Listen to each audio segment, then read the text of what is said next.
Anyway, I could talk about food all day with you, Galps, but we're not gonna. We're gonna talk cards. You ready to talk about cards? Yeah, let's go, man. This is my buddy Galps, brother from another mother. He's Korean. I'm Vietnamese. We all look the same though. Anyway, uh, my buddy Galps, man. I've been on your shows a ton. You are incredibly beloved in the whatnot community. Uh, I got to meet you in Dallas, which was an absolute pleasure. Most importantly, Galps is a war veteran. I believe you've served in two wars. Am I making that up, or is that true? No, just the Iraq War. I didn't make. I got out before Afghanistan hit off. Got it. Well, thank you for on part of everyone, on behalf of everyone, I should say, thank you for your service. We appreciate it. Um, so let's talk about the hobby. Let's talk about streaming on whatnot. The Galps 5-star reviews. He's got almost 4,000 sold. Well over 20,000 followers. Absolutely amazing job. Just one of the fun shows. I do have to start with a really weird question. We didn't rehearse this one. What is with your background with the door half open? I gotta ask. So, like, I stream from my room. My parents live with me, so Yeah. and they take up other parts of the house. With their furniture and some of their stuff. So I do it from my room. I got this huge desk, and you know, it's the open door is just my master bathroom. That's all it is. But everybody looks at it like, oh, something's going to come out of there. But I keep it open because it's a huge bathroom, and my cat's litter box is also in there. So So the actual answer is pretty boring, but it's actually pretty funny because I mean when I'm on your shows, dude, I'm staring at that open door all the time. And then I thought it was like a picture, like it was fake. But sure enough, guys, nah, it's the door to his bathroom. He needs it open because the cat box is in there. Now everyone knows. See? So you guys learned something from this amazing podcast already. So my man Galps is from the DC area. Has been there pretty much his entire life. We just had a nice discussion where he lived in the Philippines for a little while, which sounds amazing. Let's get right to it, my man. Go back and tell me when your very first show was, and tell me about your first show. my first show was at the very end of January of last year, so 2025. Uh, I had only been on the app for maybe like a month or so, maybe a month and a half. I guess how I got known was during the Christmas season. Like, I was going through some tough times, so like I decided to give like a lot of cards and like different streams, and people were like, "Oh, that's Galpa Claus." So that's how I started. Like before I even was ever going to stream, that's how I got started. My first stream, I want to say, was about maybe 30 people. I know I did like 1,400 in sales that day. I do Dang, remember your that. first stream. You're the very first person to come on and tell me it wasn't a disaster. So good job. You're the first. It wasn't a disaster. Like I said, I had maybe like 3 or 4 thousand followers just from doing giveaways, Sure. and I wasn't even a streamer at the time, so I had like 30, 40-ish people in the stream. I didn't run giveaways though because I was like still getting used to the app and how to do things, so I didn't have Yeah. any giveaways. So I just, I did I think like 40 auctions that day, and I mean overall like talking was easy. It was the shipping afterwards where I learned a lot because I did not have like a thermal printer or Oh, anything. So I was actually sitting next to the printer, printing out everything. And after that first show, I was like, I got to get a thermal printer because if I'm going to, stream more often, this is too painful. it's But a it's a common. Yeah. I will say like my first show, for the most part went really, really well. And, I've Good. just kind of methodically grown, over the course of 2025 to now 2026. So the cool thing is this wasn't on camera, but Galps and I were talking.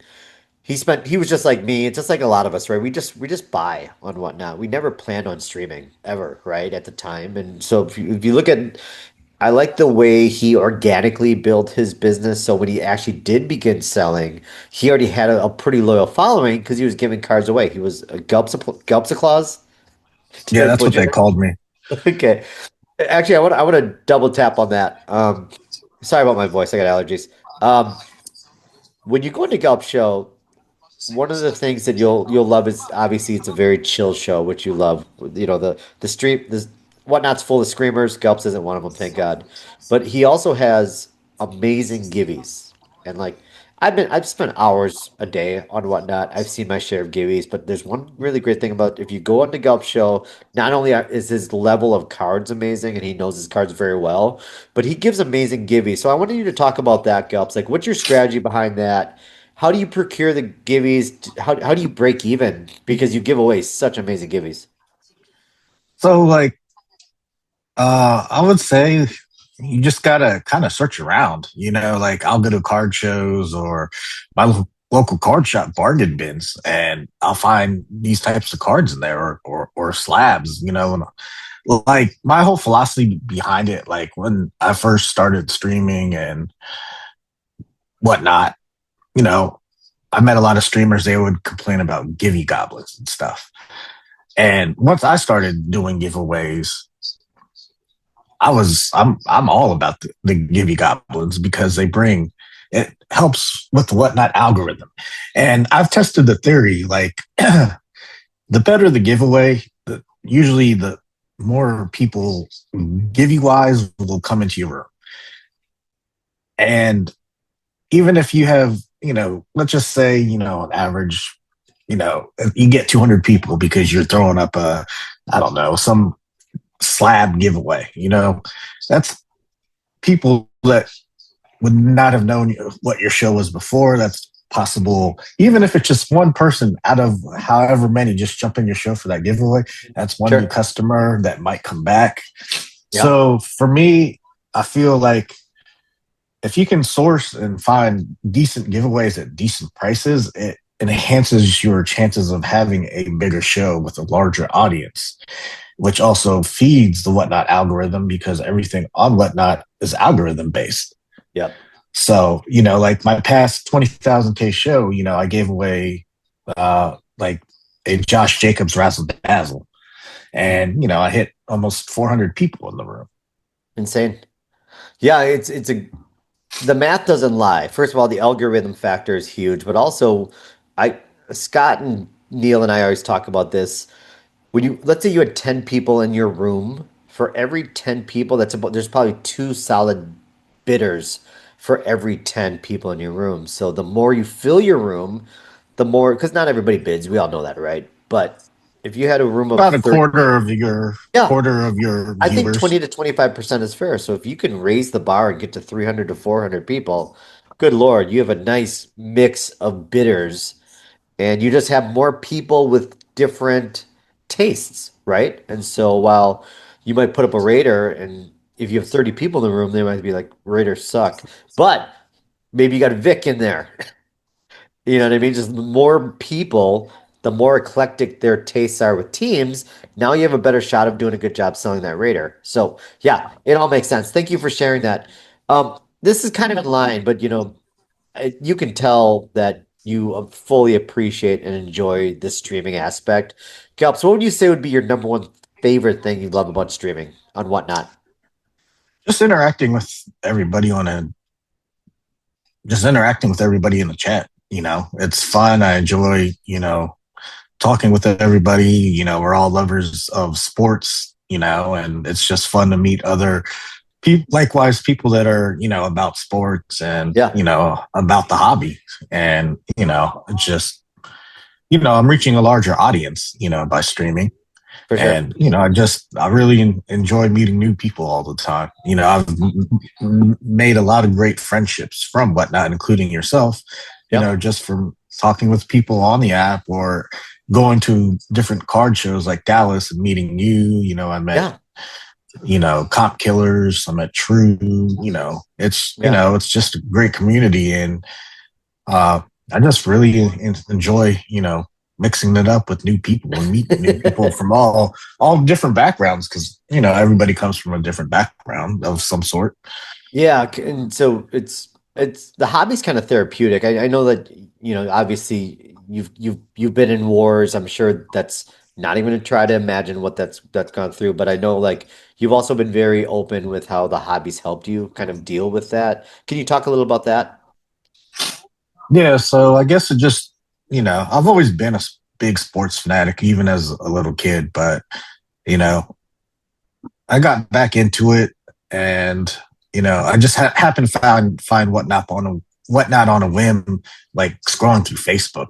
I just Yeah. checked it out and I was like, oh, this is pretty cool. And, so I would say for a little over a year, I started collecting. And then once I got into the streaming portion, it was just more therapeutic, going out and keeping my mind busy and like going out and sourcing cards and, Yeah. meeting new people at the card shows and, just interacting with a big community of, like-minded people that are, into the same thing. So it's very therapeutic for me, like to go to these shows and Sure.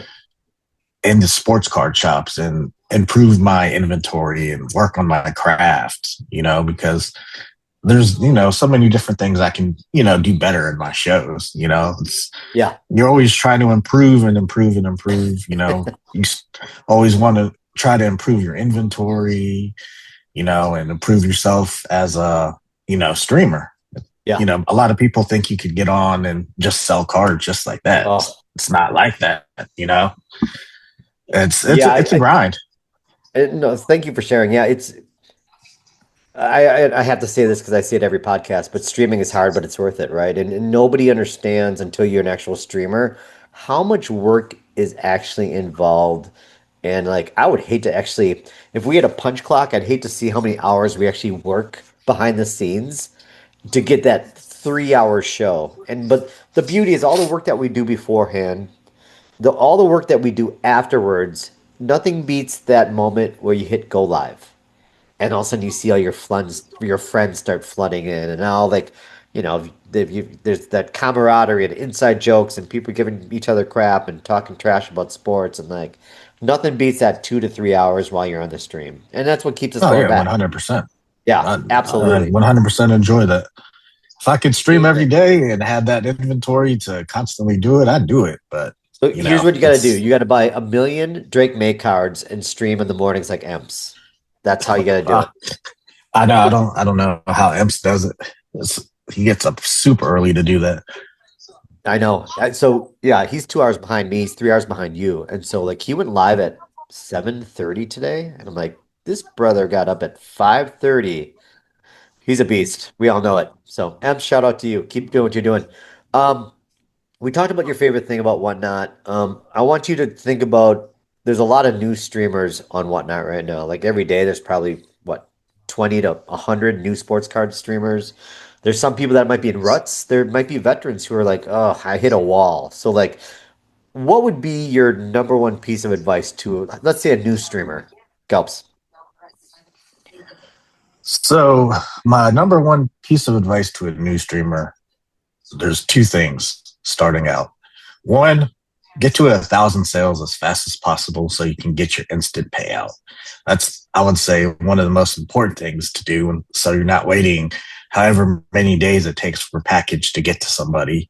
That way, you can get your funds out and go back to, continue, buying and sourcing product.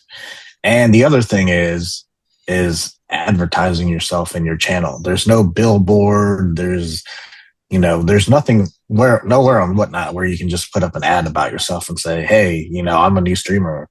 Follow me. Yeah, So you have to, I would say, spend if and it really, I would say, depends on what your goals on Whatnot are.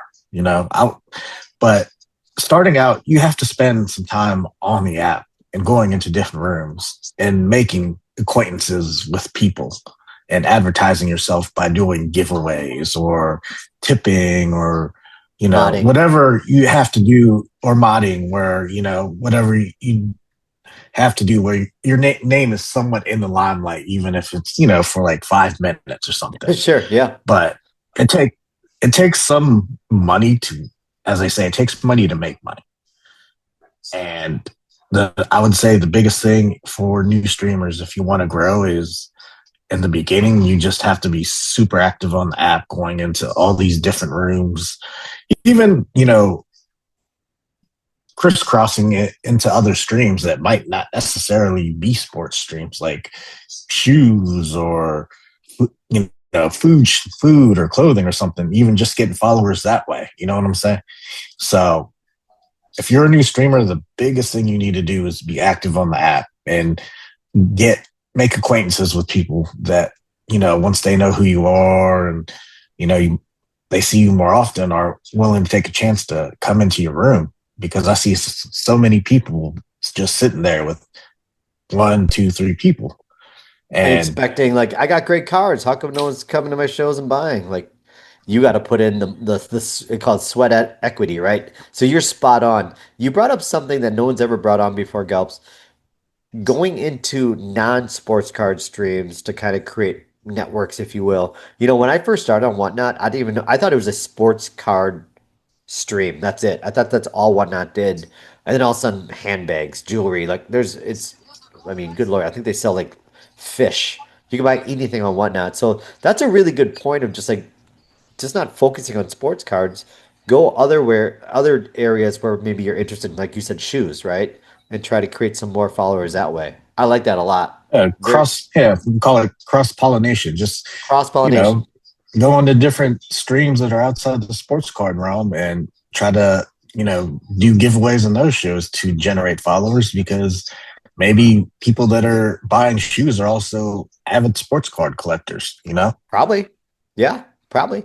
Um, let's talk hobby today, right? It's January 20th, 2026. We got uh championship round this week. We got Broncos Patriots. Oh, a Bo Nix versus Drake May would have been so sweet. Why did Bo Nix have to go break his ankle? And then not Niners, Rams, Seahawks. So down to four teams. What do you do from a hobby perspective, from a selling perspective? Like, what do you change your strategy at all when procuring inventory? Nah, I don't change my strategy at all. I mean, Okay. Uh, I know football from at least my first year on the app. I will say is the king of sports, even year round, even during the off season. Yeah. Most streams are selling football cards. I will say once the Super Bowl is over, though, there's a lull period where it's time to stock up on NBA, because NBA cards will start going up. The playoffs are getting closer and things like that. But it's also a good time to buy NFL cards and maybe store certain cards for the upcoming season. Players like Bo Nix, his cards are probably going to go down a bit because he's hurt.